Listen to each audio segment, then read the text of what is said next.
Vrasja 22 vjeçares shqiptare, Ilaria Sula, në Rom, ka tronditër opinionin publik, ndërsa hetuesit po zbulojnë detaje gjithnjëme të rënda rreth ngjarjes.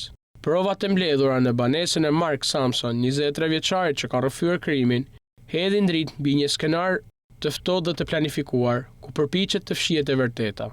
Hetimet zbuluan një sër gjurmësh të dyshimta, jastek të ndotur në kabinën e dushit, një njoll në murin e korridorit dhe shenja të ngjashme në lavaman, pjesën e pasme të karrigës, në derën e makinës, si dhe një kuti të vendosur mbi dollap. Sipas të përditshmes italiane La Repubblica, këto janë vetëm disa nga provat që u gjetën në apartamentin e Samsonit, i cili, pasi e vrau Ilarian, e futi trupin e saj në një valixhe dhe hodhi në një shkëm në periferitë e kryeqytetit italian.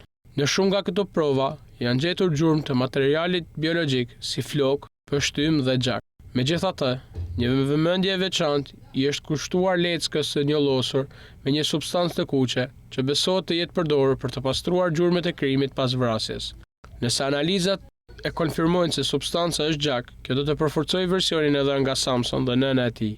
Të dy në hetim për fshehjen e trupit, të cilët kanë pranuar se kanë ndihmuar dhe në pastrimin e vendngjarjes. Gjithsesi, ekspertiza mjekoligjore është thelbësore për të përcaktuar momentin e saktë të vdekjes së Ilaria Sulas. Mark Samson pretendon se ka qelluar Ilarian me thik në fyt mëngjesin e 26 marsit, pak pasi kishte quar mëngjesin në llomen e saj. Por, ky version gjall dyshime serioze. Sipas hetimeve, bazuar në të lënat e celularit të viktimës, trupi i saj është larguar nga banesa në zonën afrikane, rreth orës 10:20 minuta të së njëjtës dite. Në këtë interval kohor të ngushtë, Marko pretendon se ka kryer një serë veprimesh, ka shërbyer mëngjesin, ka kryer aktin e vrasjes, ka dalë për të blerë disa produkte, ka pastruar vendin e krimit dhe më pas ka fshehur trupin në një karrocë. Ky rrjedhë ngjeshur ngjarjesh ngre pikpyetje serioze mbi vërtetësinë e deklaratës së tij. Hetimet vazhdojnë me intensitet, ndërsa gjithë ngjarja mbetet në vëmendjen e mediave dhe publikut italian, por edhe atij shqiptar.